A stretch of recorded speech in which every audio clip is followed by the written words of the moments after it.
अभी मैं हूँ प्रेमनगर आश्रम पे और इस तरफ शंकर आश्रम है। इसका हमने ब्लॉग आपको दिया हुआ है सिंह द्वार वाले ब्लॉग में। और अब हमें चलना है इस तरफ, यानी कि अब हम चल रहे हैं चंद्राचार्य चौक की तरफ।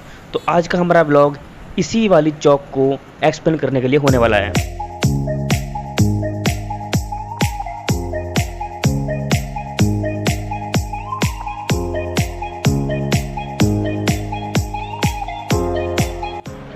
ज्वालापुर से जो रोड आ रही है प्रेमनगर आश्रम होते हुए शंकर आश्रम होते हुए, उसी सीधी रोड पर हम पहुंच जाते हैं आगे चलते हुए।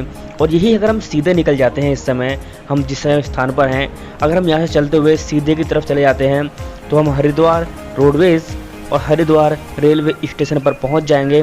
और बिल्कुल सीधे चले जाते हैं आगे तो हर की पैड़ी तक भी पहुँच सकते हैं। यहाँ पर चंद्राचार्य चौक पर हमेशा पुलिस रहती है और यहाँ पर उत्तराखंड पुलिस की एक चौकी भी है जहाँ पर आपके डॉक्यूमेंट्स वगैरह कभी भी वेरीफाई हो सकते हैं, तो ध्यान से जाइएगा। सामने आपको दिख रहा है होटल हेरिटेज। इसके सामने से ही जस्ट अपोजिट वाली जो रोड है उस पर हमें मुड़ना, जहाँ ये ऑटो वगैरह जा रहे हैं, टेम्पो वगैरह जा रहे हैं। इस तरफ का जो रोड है ये रानीपुर की तरफ जाता है। सिडकुल भी यही जाता है। आगे सिडकुल और रानीपुर का जो बॉर्डर है, जो क्रॉसिंग है, वो मैं आपको दिखाऊंगा। जो सीधा रास्ता है यही सिडकुल के लिए जाता है, तो इसलिए इस मोड़ को रानीपुर मोड़ भी बोलते हैं। और ये नॉर्मल लैंग्वेज में यहाँ पर रानीपुर मोड़ और चंद्राचार्य चौक के नाम से फेमस है। यही रोड आगे चलते चलते रेलवे क्रॉसिंग पड़ती है और रेलवे क्रॉसिंग पर क्रॉसिंग तो नहीं है फिलहाल अभी, क्योंकि ये अंडर रोड नीचे से जा रहा है।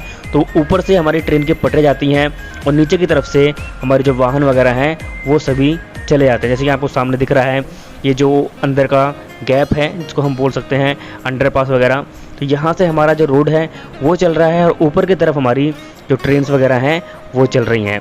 जैसे ही हम इस अंडरपास को क्लियर करते हैं और अंडरपास से आगे पहुँचते हैं, हमें सामने की तरफ एक चौराहा दिखता है। वो भी एक चौक ही है जिसको हम भगत सिंह चौक के नाम से जानते हैं। भगत सिंह जी की मूर्ति है यहाँ पर और इसीलिए इसको भगत सिंह चौक के नाम से जाना जाता है। सामने जो रोड आपको दिख रहा है ये जा रहा है सिडकुल और BHEL, और ये जहाँ पर टेम्पो खड़ा है और इसके बराबर में जो रोड है, अगर हम इसमें मुड़ जाते हैं तो ये हमारा सीधे पहुँच जाता है ज्वालापुर रेलवे स्टेशन, या फिर आप आगे कहीं भी निकल सकते हैं। यहाँ से चढ़वाला पुल वगैरह आप यहाँ से पहुँच सकते हैं। अभी फ़िलहाल एक ट्रेन की आवाज़ आ रही है, तो देखिए मैं कैप्चर करता हूँ एक ट्रेन को, देखते हैं कौन सी ट्रेन है। तो ये शायद शताब्दी एक्सप्रेस है जो कि देहरादून से दिल्ली की तरफ ट्रैवल कर रही है। रात के समय चंद्राचार्य चौक कुछ ऐसा दिखता है। अभी जो मैंने आपको बताया वो पूरा जो एरिया था वो इस तरफ का था, यानी कि अगर आप चंद्राचार्य चौक के चंद्राचार्य की जो मूर्ति है, अगर उनके मुख की तरफ देखते हैं और उस तरफ खड़े होते हैं मुंह करके, तो आपके जो लेफ़्ट हैंड का रास्ता था वो मैंने आपको पूरा कवर करके दिखा दिया है, जिस तरफ ये कार गई है अभी। और अब मैं आपको दिखाने वाला हूँ सामने का रास्ता। जो सामने वाला रास्ता है वो तो हरिद्वार जा रहा है, लेकिन जो आपको इधर वाला रास्ता है ये ज्वालापुर से आ रहा है, जो कि मैंने आपको वीडियो के स्टार्टिंग में ही दिखाया था, जिस तरफ से हमने रिकॉर्डिंग स्टार्ट की थी। चौक को पार करने के बाद होटल हेरिटेज के बराबर से रास्ता जो जाता है वो हरिद्वार के अंदर निकल जाता है सामने की तरफ को, और यहाँ पर आप रोडवेज वगैरह और रेलवे स्टेशन वगैरह पहुँच सकते हैं। ये रोड मैंने आपको दिखा दी है जो भगत सिंह चौक की तरफ जा रही है और सिडकुल की तरफ जा रही है, ये ज्वालापुर की तरफ जा रही है, शंकर आश्रम की तरफ जा रही है। सब कुछ हमने कवर कर लिया है।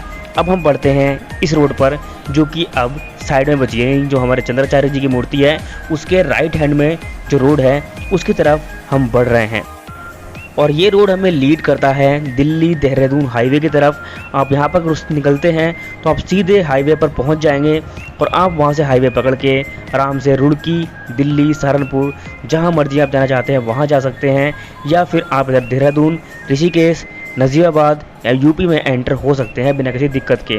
और ये हमारा पहुंच जाता है प्रेमनगर आश्रम ब्रिज पर। जब हम गंगा जी को पार करते हैं तो वाला जो ब्रिज है वही प्रेमनगर आश्रम ब्रिज के नाम से फेमस है। और इस पुल के दोनों तरफ, इस तरफ भी घाट हैं और उस तरफ भी घाट हैं। दोनों घाट मैंने कवर कर रखे हैं। ये जो घाट आप देख रहे हैं भारत माता की मूर्ति वाला, ये सतनाम साखी घाट है, सतनाम साक्षी घाट, जो भी आप बोलना चाहें वो बोल सकते हैं। और इस तरफ जो आपको घाट दिख रहा है ये है गोविंद घाट। इस पर भी मैंने अपने जो व्लॉग है वो किया हुआ है और आपके लिए वीडियो प्रोवाइड की है, आप चैनल में जाकर के देख सकते हैं, या फिर हमारे हरिद्वार व्लॉग्स की एक अलग प्लेलिस्ट है, आप उसको भी चेक आउट कर सकते हैं। तो फाइनली हमारा नेविगेशन सिस्टम का ये वीडियो यहीं पर एंड होता है।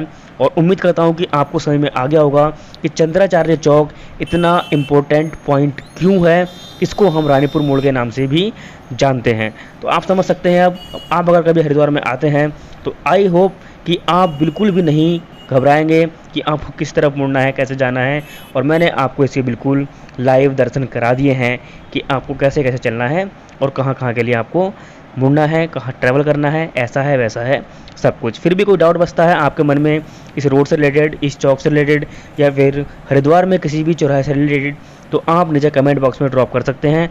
मैं आपके जितने भी क्वेश्चंस होंगे सभी का रिप्लाई करने की पूरी कोशिश करूँगा। उम्मीद करता हूँ कि आपको व्लॉग पसंद आया होगा, वीडियो अच्छी लगी होगी। वीडियो अच्छी लगी है तो वीडियो को लाइक करिएगा, चैनल को सब्सक्राइब करिएगा ऐसी वीडियोस पाने के लिए। मिलते हैं आपसे नेक्स्ट वीडियो में, तब तक के लिए बाय बाय, टेक केयर, जय हिंद।